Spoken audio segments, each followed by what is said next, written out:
TVT au cœur de l'information.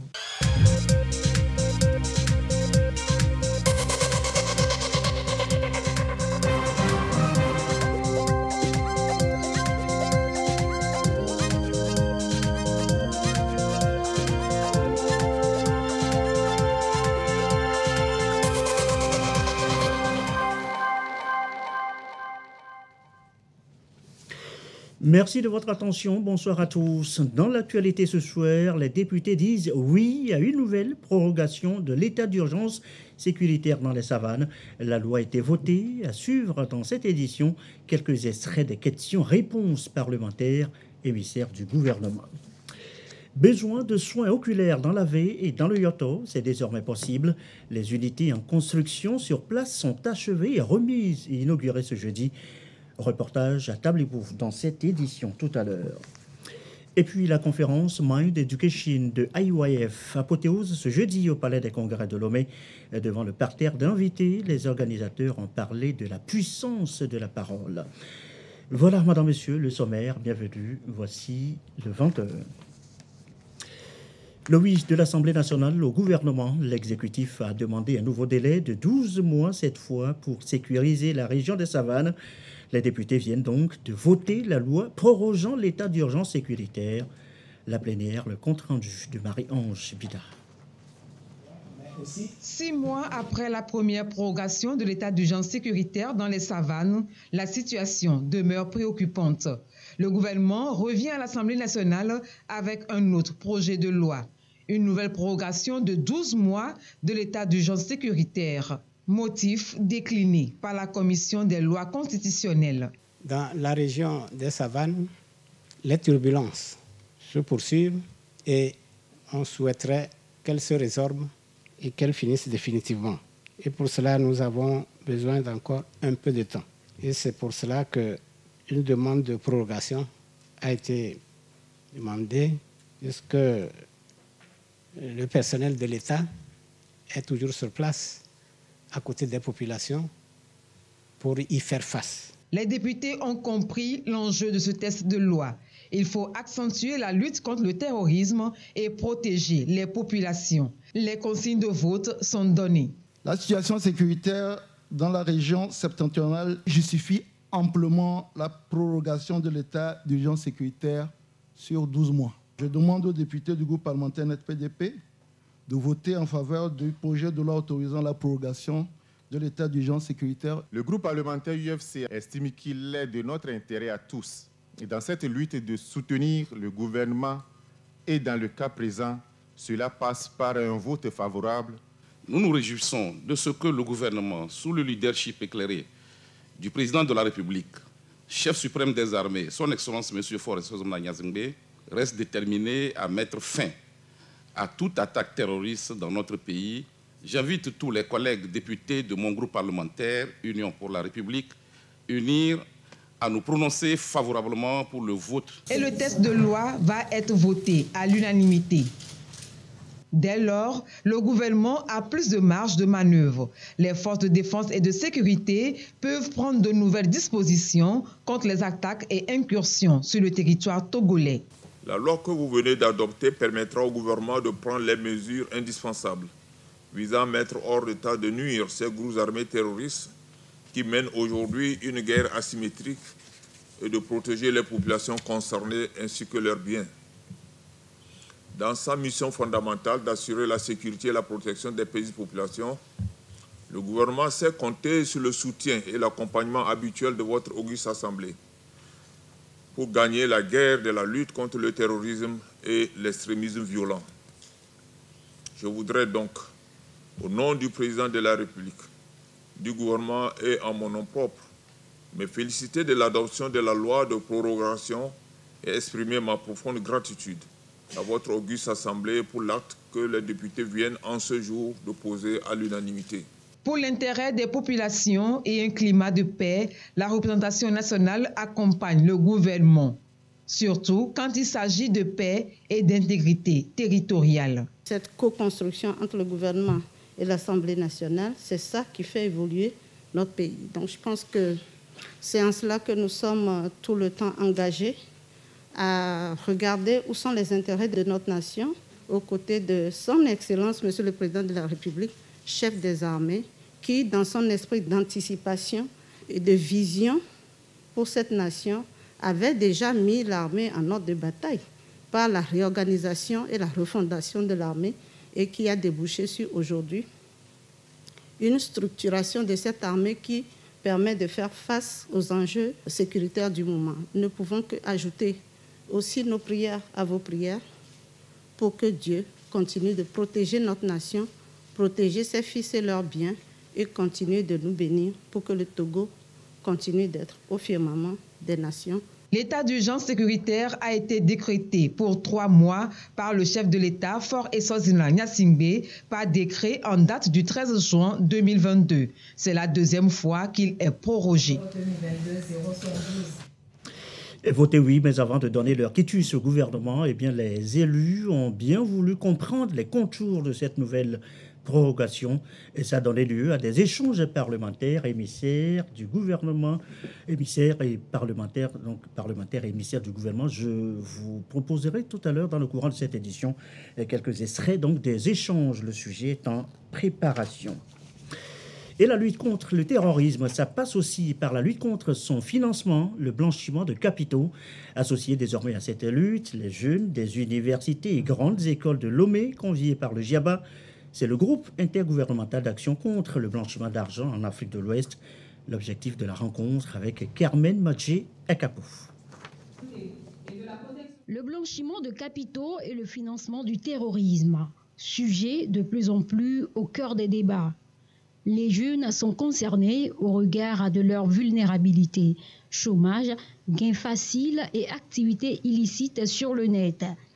Il importe donc de les aider à disposer d'informations et de connaissances nécessaires pour se prémunir contre ce phénomène dévastateur des économies.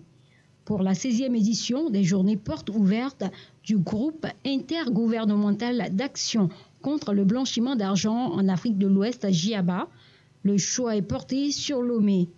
Toutes les actions sont convergées vers cette jeunesse qui représente environ 60% de la population de l'espace communautaire. Nous pensons que les jeunes sont aujourd'hui des cibles essentielles et aussi des victimes. Victimes parce que quelquefois, par l'ignorance ou à cause de l'ignorance, ils sont utilisés dans des réseaux, ils sont utilisés sans pour autant maîtriser les contours et les pourtours des processus dans lesquels ils entrent. Et ce n'est pas sans conséquence pour eux-mêmes. Les jeunes sont aujourd'hui des appâts et nous voulons changer, avec l'appui des différents pays membres du GIABA, cette tendance pour faire des jeunes des acteurs, des vecteurs essentiels du développement à la base et à toutes les échelles. Le blanchiment de capitaux et le financement du terrorisme constitue un délit économique qui peut priver un État de ressources indispensables à la mise en œuvre de projets et programmes de développement en faveur des populations. Au Togo, la cellule nationale de traitement des informations financières à CENTIF mène des actions à tous les niveaux pour lutter efficacement contre ce fléau. La sensibilisation, elle est nécessaire. Les jeunes doivent savoir. Il y a des risques qu'ils courent lorsque ils blanchissent l'argent ou bien ils acceptent qu'on passe par eux pour blanchir l'argent. Par exemple, les vendeurs de drogue, et ils passent par la banque pour blanchir l'argent. C'est un crime. Alors, l'économie en souffre. Tour à tour, les différents départements ministériels impliqués, sécurité, justice, jeunesse, économie et finances, ont salué cette initiative du GIABA qui cadre parfaitement avec les actions du gouvernement togolais dans le contexte de la lutte contre le terrorisme et l'extrémisme violent qui menacent la paix et la stabilité dans le nord du Togo. Et voilà, je vous l'annonçais tout à l'heure, retour donc à l'Assemblée nationale où les députés ont voté aujourd'hui, oui, aux prorogations, donc à la prorogation donc, de l'état d'urgence sécuritaire pour la région des Savanes. Avant de donner leur quitus au gouvernement, eh bien, les élus ont bien voulu comprendre les contours de cette nouvelle prorogation et ça a donné lieu à des échanges parlementaires émissaires du gouvernement. Je vous propose maintenant un extrait des discussions. Est-ce que la prorogation de 12 mois est prévue dans le budget? Est-ce qu'on a actuellement ces moyens humains, logistiques, etc. pour pouvoir couvrir les 12 mois? Pourquoi est-ce que nous ne pouvons pas avoir de temps en temps des rapports au niveau de l'Assemblée? Parce que nous donnons 6 mois, mais durant les 6 mois, il serait peut-être intéressant que peut-être tous les 3 mois ou 2 mois, qu'on puisse avoir une idée sur ce qui se passe sur le terrain. Est-ce que actuellement, les acteurs politiques, les présidents de partis politiques que nous sommes, nous avons la possibilité d'aller faire des activités, bien entendu pas de regroupement, mais d'aller faire des activités dans la zone. Est-ce que c'est possible? Une modalité de mise en œuvre de l'état d'urgence sécuritaire. Le sentiment que j'ai lorsque je regarde la situation sous-régionale, la question du terrorisme, cela ressemble à un combat de longue haleine, c'est que ce n'est pas une affaire de quelques mois. Et nous renouvelons l'état d'urgence dans le nord du pays pour 12 mois. Est-ce que c'est suffisant? Et gardant en tête que la sécurité n'a pas de prix, est-ce que nous pouvons nous attendre d'ici la fin de l'année à ce qu'il y ait une augmentation des montants qui nous ont été communiqués, ou bien la situation semble OK? Une franche collaboration entre les pays voisins, notamment le Bénin, le Burkina et le Ghana, pour juguler ce terrorisme. La première prorogation était arrivée à échéance le 12 mars. Je crois que la prochaine fois, nous allons prendre les mesures idoines pour être dans les délais. La loi de programmation s'étend de 2020 à 2025. Je crois un certain nombre de mesures ont été prises pour répondre d'une façon prompte à cette préoccupation sécuritaire dans la région des Savanes. S'agissant des activités politiques, le gouvernement mettra tout en œuvre. Il y a eu déjà une activité très importante, le recensement des populations. La région, la partie n'a pas été ignorée. Les agents recenseurs sont passés dans tous les hameaux pour recenser les gens. Donc, le gouvernement mettra tout en œuvre le moment venu pour vos activités politiques, pour que vous puissiez parcourir la région des Savanes. Le gouvernement est disposé. Nous avons, par le passé, été plusieurs fois interpellés par l'Assemblée nationale sur un certain nombre de questions d'actualité. Je crois que si l'Assemblée manifeste cette volonté, je crois que le gouvernement répondra présent et pour vous donner des éléments de réponse sur l'évolution de la loi de programmation militaire. Je ne peux pas vous dire que les 12 mois sont suffisants ou insuffisants. Vous-même, vous avez dit que ça coûte cher. Avec 6 mois, on est arrivé à un point où il fallait continuer. Il fallait continuer cette bataille-là, cette lutte. Donc, les 6 mois sont arrivés à échéance. Le gouvernement ne veut pas, peut-être 2 jours après, être encore à l'Assemblée nationale. Nous demandons 6 mois, tout en se donnant tous les moyens nécessaires pour vraiment en finir avant les 12 mois. Je peux vous dire que les camarades qui sont sur le terrain là-bas, merci pour ces mots de félicitations, d'encouragement que vous leur adressez. Il y a une franche collaboration avec les pays voisins pour gérer cette situation. Ce mal qui est né ailleurs et qui nous arrive. Sur la question des activités politiques et électorales, dans le cas des élections à venir, des dispositions sont prises également pour couvrir, en termes de sécurité, comme on fait d'habitude pour les forces élections. On aura un dispositif qui va également accompagner dans la zone. Donc il n'y a pas d'inquiétude sur le recensement électoral et surtout le processus électoral. La mesure a été prise et l'état de sécurité également sera bien encadré. Probablement qu'on améliorera le processus de rapportage vis-à-vis de l'Assemblée ensemble, une fois que ces crises seront traversées. Mais je sais que Madame le Président de l'Assemblée a été trop proactive sur ces questions-là. Et je pense qu'en gardant la main entre la communication entre le gouvernement et l'Assemblée, nous ferons en sorte que l'Assemblée ait les éléments d'information le plus possible pour pouvoir être éclairée sur comment les choses se déroulent. Les échanges à l'Assemblée nationale entre émissaires du gouvernement et parlementaires sur la nouvelle prorogation de l'état d'urgence sécuritaire dans la région des Savanes. C'est un constat qui appelle à une nouvelle approche. Dégradation des côtes non sans conséquences pour les populations riveraines et les activités le long du littoral. Comment redonner vie à nos côtes, aux activités économiques? Eh bien, le Haut Conseil de la mer va à un projet planification spatiale marine, objet d'une rencontre ce jeudi à Anerro. Les précisions de Ulrich Abega. Le long du littoral, toute une kyrielle d'activités qui animent au quotidien la côte. La pêche, le transport de navires, l'exploitation minière, des installations industrielles et le tourisme. Conséquence, l'on assiste de plus en plus à une augmentation des pressions sur le littoral togolais, ce qui est dû à une utilisation non planifiée de l'espace ainsi que des ressources. La zone côtière est de plus en plus exposée à l'érosion, l'inondation et la perte de la biodiversité. Les vies humaines et les moyens de subsistance sont menacés, la gestion efficace et durable de l'espace devient une nécessité. Les membres du comité de pilotage de la planification spatiale marine y plongent. Un processus auquel adhère le projet d'investissement pour la résilience des zones côtières en Afrique de l'Ouest ou à Carizip. C'est un processus capital pour la gestion raisonnée, durable de l'espace maritime. Sur l'espace maritime, il y a beaucoup d'usagers. Et ces différents usagers ont parfois des intérêts divergents. Donc il faut un cadre pour permettre de rationaliser l'ensemble des usages qui vont être faits pour qu'on puisse tirer meilleur profit. Le processus est conduit par le Haut Conseil pour la mer. Il vient soutenir l'engagement du Togo dans sa politique de gestion intégrée du littoral et de promotion de l'économie bleue. Ce renforcement des capacités s'avère nécessaire et répond à l'ambition du président de la République de promouvoir l'économie bleue au Togo. Nous devons travailler afin de faire de notre espace maritime une zone d'activité maritime et portuaire pacifique, prospère et durable.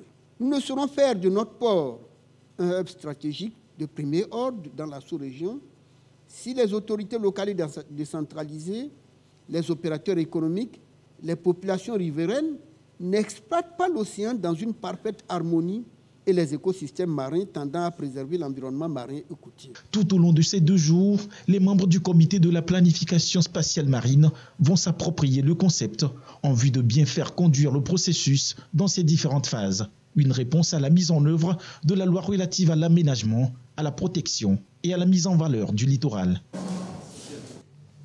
Et dans la foulée, cette préoccupation, comment accompagner les populations rurales côtières, question au cœur d'une étude sur la cartographie des bassins de production de développement sur l'artisanat. Objet d'une rencontre hier à Lomé, toutes les précisions avec Gisèle Kozona. Organisation de producteurs, artisans et autres acteurs réunis autour d'un seul objectif, valider l'étude sur la cartographie des bassins de production et de développement en matière d'artisanat. Cela s'inscrit dans le cadre du projet Renforcement de la résilience au changement climatique des communautés côtières du Togo. Le projet veut aider la population à mieux faire face au changement climatique. Face au changement climatique, il y a la question d'érosion, par exemple, la question d'abattage des forêts, la question de recherche des terres argileuses que nos femmes prennent pour faire nos pots, tout ça là.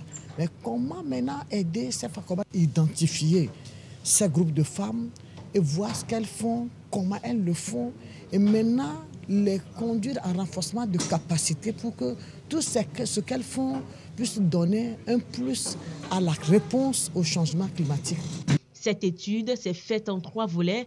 L'un touche à l'artisanat, le second aux ressources naturelles et le troisième aux opportunités du marché.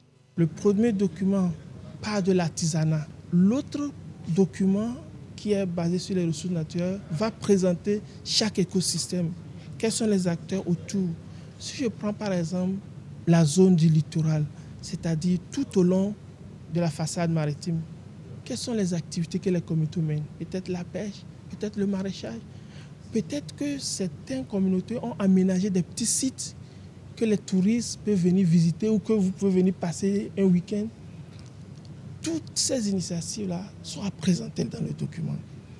Maintenant, est-ce que ces acteurs, que ce soit des jeunes, des femmes, est-ce qu'ils ont des besoins spécifiques?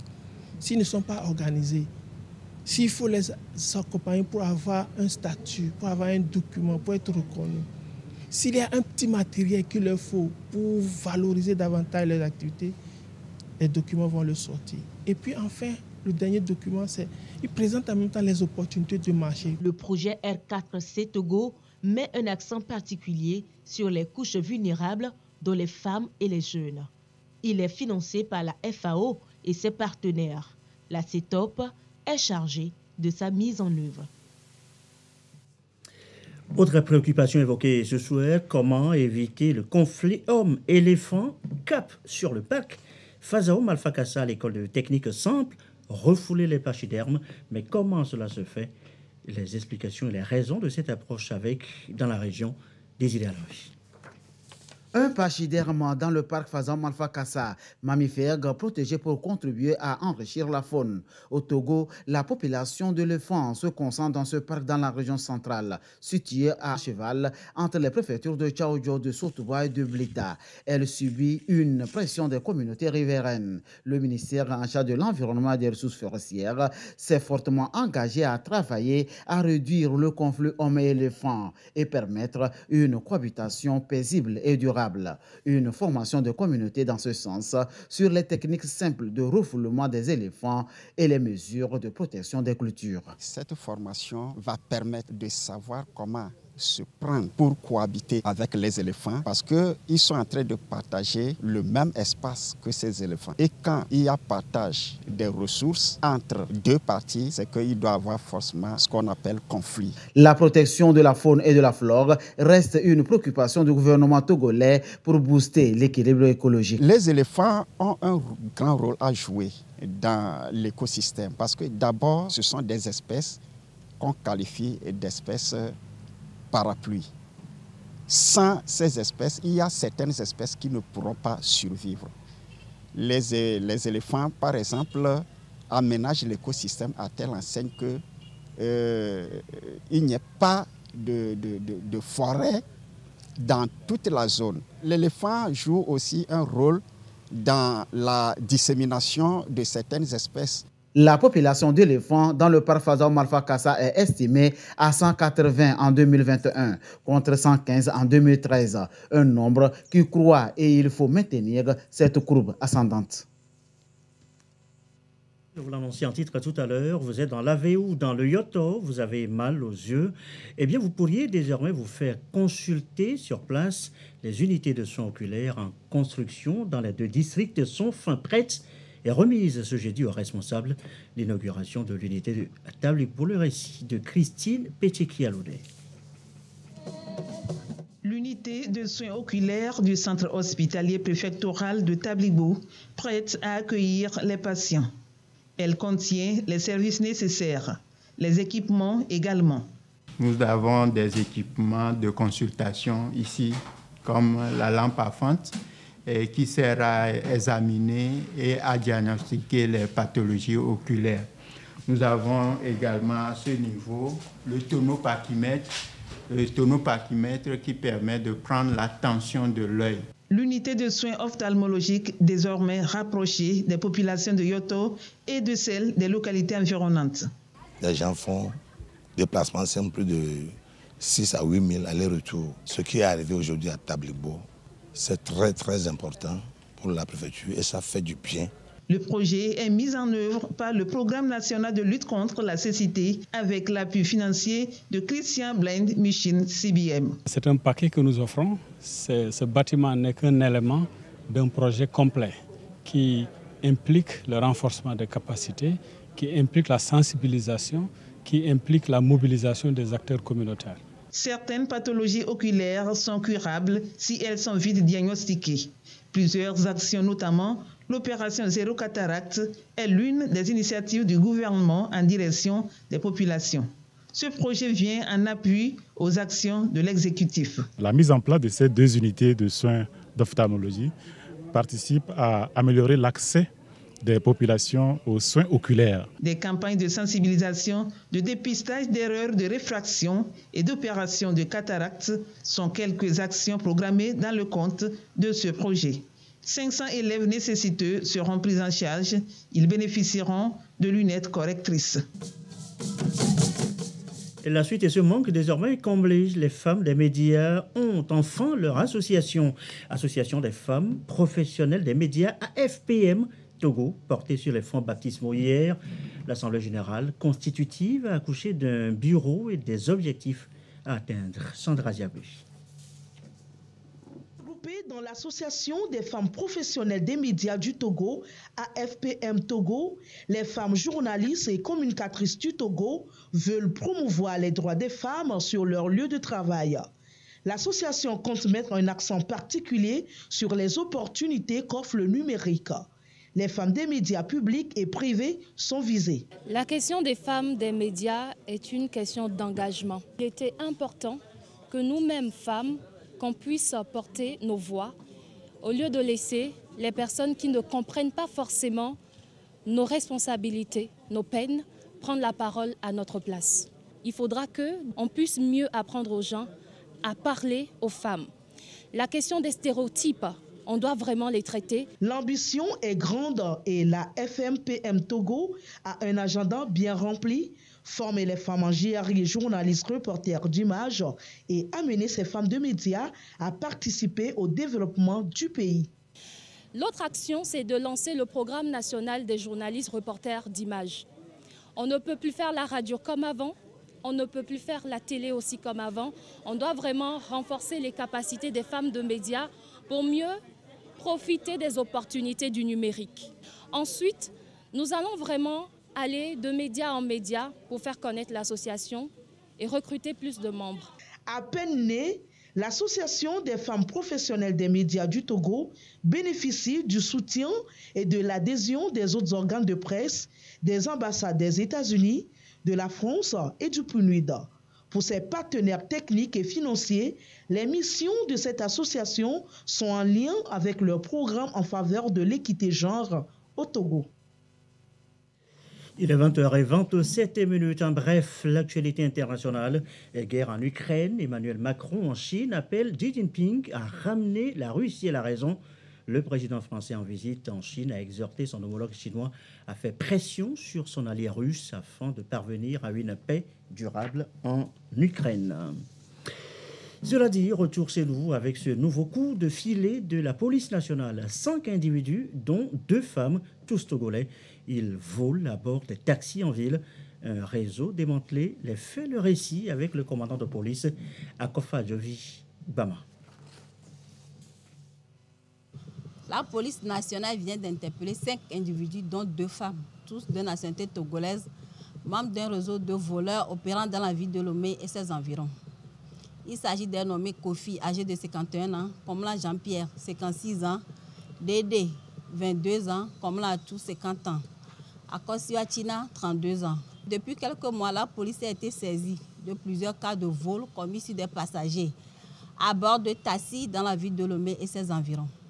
Une enquête a été alors ouverte. Le 27 mars 2023, aux environs de 7 heures, pendant que ces individus se préparaient encore pour une de leurs opérations habituelles à Gagnivé, où ils devaient se servir d'une voiture de 5 places, immatriculée TG 4592BA, ils ont été identifiés et interpellés par la police. Leur mode opératoire consiste donc à proposer leur service de transport public à des clients ciblés. Une fois à bord du taxi, le conducteur fait bouger son siège dans le but de créer une situation d'inconfort aux autres passagers. Généralement, les 2 dames complices commencent à se plaindre d'être coincées ou d'avoir mal aux pieds. Ceci dans le but de détourner l'attention de leur cible et de les dépouiller de leurs biens. Une fois l'opération réussie, L'auteur du vol fait discrètement signe au chauffeur. Celui-ci fait savoir au passager qu'il n'est plus en mesure de continuer le trajet car il risque d'être interpellé par les agents du contrôle routier pour surcharge. Aussitôt, il débarque les victimes et quitte immédiatement les lieux. Souvent, les passagers ne constatent qu'ils ont été volés qu'après le départ des malfrats. Mardi 28 février 2023, ils ont soustrait une somme de 2 millions à une dame qui avait pris le taxi à hauteur d'Agonzongo pour se rendre au marché d'Atakpami. Le jeudi 23 mars 2023, ils ont dépossédé un homme de la somme de 700 000 non loin du cimetière à Gouetchambe. Ils seront tous présentés devant le procureur de la République pour répondre de leurs actes. Les investigations se poursuivent en vue de l'interpellation des autres membres du réseau. C'est encore l'occasion d'inviter la population à redoubler de vigilance et à continuer sa collaboration avec les forces de défense et de sécurité. Dans le reste de l'actualité, l'apothéose ce jeudi, je vous l'annoncer en titre, au Palais des Congrès de Lomé de la conférence du Mind Education, une conférence qui a rassemblé un parterre d'invités abreuvés à la puissance de la parole. Le récit, Marie-Thérèse Nabédé, Sandra Aziabé. Dernier jour de conférence sur le Mind Education. Face à un parterre de personnalités et organisations diverses, élus locaux, CDQ, chefs d'entreprise entre autres, le révérend pasteur Kim Young Sam. Un projet de l'ONG sud-coréenne internationale Youth Fellowship. Thématique au cœur des débats, la puissance de la parole. Un concept qui, selon l'orateur, repose sur 4 notions essentielles: la parole positive, la vision, le rêve et la pensée. Cette année, il y a beaucoup plus de réactions positives et qu'ils ont commencé à témoigner que les vies ont changé après avoir changé la parole. Bon, surtout à travers l'éducation sur le changement de mentalité, ce que nous faisons, c'est que nous permettons aux gens d'avoir une réflexion profonde. Parce que si on a une réflexion profonde face à un problème, au lieu d'être désespéré en disant que c'est fini, mais à travers la réflexion profonde, on va plutôt voir du côté positif.